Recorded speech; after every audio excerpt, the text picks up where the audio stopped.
Hujan baru saja berhenti ketika Rani tiba di depan rumah tua itu. Catnya sudah mengelupas, jendela-jendelanya tertutup debu tebal, dan halaman dipenuhi rumput liar.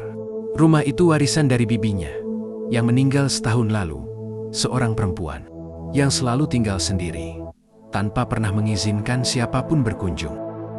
Rani hanya ingin satu hal, menjual rumah itu.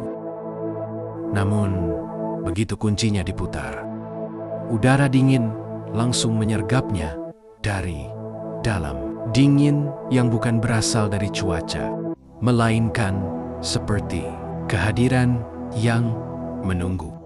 Di ruang tamu, furnitur tua masih tersusun rapi, tapi setiap permukaannya diselimuti debu. Satu hal yang membuat Rani berhenti adalah jendela besar di ujung ruang makan. Jendelanya tertutup rapat, kaca buram, dan debu begitu tebal, hingga tak ada cahaya yang bisa menembus.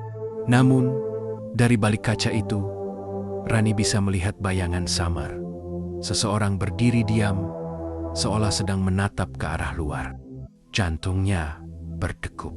Ia mendekat, menahan napas, lalu menyeka sedikit debu di kaca dengan telapak tangannya. Tapi, bayangan itu tidak ikut bergerak. Ketika ia mundur, kaca bergetar pelan, seperti ada sesuatu yang mengetuk dari sisi lain. Sekali, dua kali, tiga kali, Rani menelan ludah, melangkah mundur, lalu berusaha meyakinkan diri bahwa itu hanya hembusan angin. Tapi kemudian ia mendengar suara langkah kaki di lantai atas. Padahal ia tahu listrik belum menyala dan rumah itu seharusnya kosong.